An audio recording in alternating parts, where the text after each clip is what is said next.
Mega డిఎస్సీపై YCP ఆరోపణలు చేయడంపై టీచర్లు భగ్గుమన్నారు. తిరుపతి జిల్లా చంద్రగిరి క్లాక్ టవర్ వద్ద భారీ ర్యాలీ నిర్వహించారు.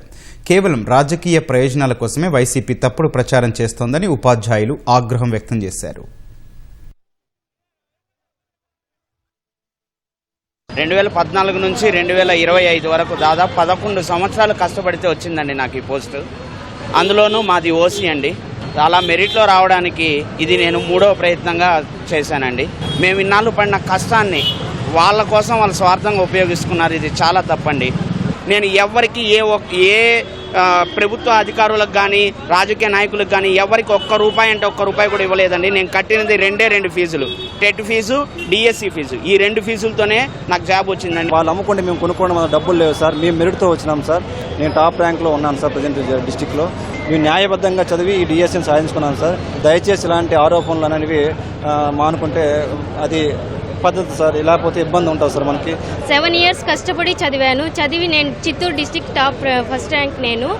మేము కొనుక్కునే ఉద్దేశాలు అలా ఉంటే అంత కష్టపడి ర్యాంకులు తెచ్చుకొని అంత కష్టపడి రాత్రి పగలు చదవాల్సిన అవసరమే లేదు మాకు. 2 ఏళ్ల పసిపాపని ఇంట్లో వదిలేసి సంవత్సరాల తరబడి కోచింగ్లలో కూర్చొని వాళ్ళకి వేలు ఇచ్చుకొని మేము కష్టపడి చదివి వస్తే గత కొన్ని రోజులుగా తప్పుడు ప్రచారాలు జరుగుతున్నాయి.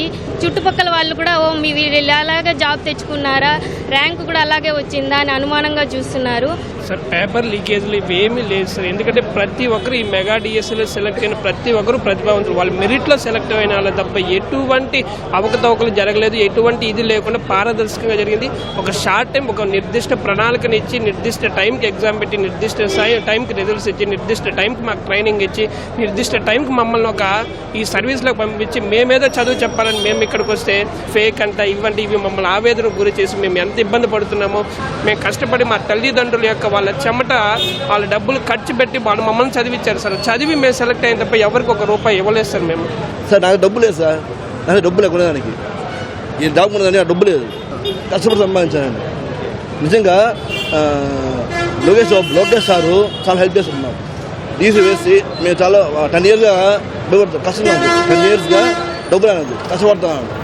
ఆ డిఎస్సీ వల్ల ఇప్పుడు నాకు హ్యాపీగా ఉన్నాను. ఇప్పుడు ఇది అనవసరంగా చెప్పేసి బాగాలేదు సార్.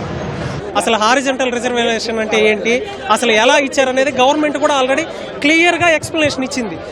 అంత క్లియర్గా ఎక్స్ప్లెనేషన్ ఇచ్చిన తర్వాత కూడా మళ్ళీ మీరు ఇలా మాట్లాడడం అనేది అసలు కరెక్టే కాదు. ఏదేదో హాఫ్ నాలెడ్జ్తో ఏదంటే అది మాట్లాడేస్తే అసలు ఏది విషయం ఎలా ఇచ్చారు ఏందనేది క్లియర్గా తెలుసుకొని మాట్లాడితే బాగుంటుంది. నిరుద్యోగ యువత కూడా ఏం ఆలోచిస్తున్నారంటే మాకు అవకాశం రావాలని కోరుకుంటున్నారే కానీ ఈ డిఎస్సీ పైన ఎవరు కానీ సందేహం అనేది లేదు సార్. వాళ్ళు కూడా నెక్స్ట్ మాకు అవకాశం ఇవ్వాలి, మంచి పోస్టులతో ఇవ్వాలి అని ఆశిస్తున్నారే కానీ ఎవరు కానీ దీనికి వ్యతిరేకంగా లేరు. అందరూ మేము పూర్తిగా దీన్ని ఖండిస్తున్నాం సార్. విష ప్రచారాలని పూర్తిగా ఖండిస్తున్నాం సార్ టీచర్స్ తరఫున. సార్ ఇది పకడ్బందీకి ఎటువంటి డీవియేషన్ లేకుండా జరిగిన డిఎస్సీ సార్. ఇది ఆ డబ్బే ఉంటే మేము ఎంత దూరం రావాల్సిన పని లేదు. మా ఎంతో కష్టపడి సాధించుకున్న ఉద్యోగం సార్ ఇది. దీన్నైతే మేము అసత్య ప్రచారాలు తీవ్రంగా ఖండిస్తున్నాం సార్. సార్ మా అమ్మాయి విజువల్లీ డిజేబుల్డ్ సార్. 2019 నుంచి తల్లిదండ్రులను మేమే బుక్కులు చదివి వినిపించడము, 6 సంవత్సరాల అహోరాత్రులు మేము బుక్కులు చదివి తనకు వినిపించి తను ప్రిపేర్ చేయించి అంత కష్టపడి ఉద్యోగం తెచ్చుకునేది సార్. తను 3 సార్లు టెట్ రాసి ఒకసారి డిఎస్సీలో తను క్వాలిఫై కావడం జరిగింది సార్. దీనిపైన అబాండాలు వేయడం అనేది అనవసరమైన ఇది సార్. అంత కష్టపడి చెప్పి ఒక తండ్రిగా నేను ఈ కార్యక్రమం పాల్గొనకపోతే నాకే షేమ్ సార్.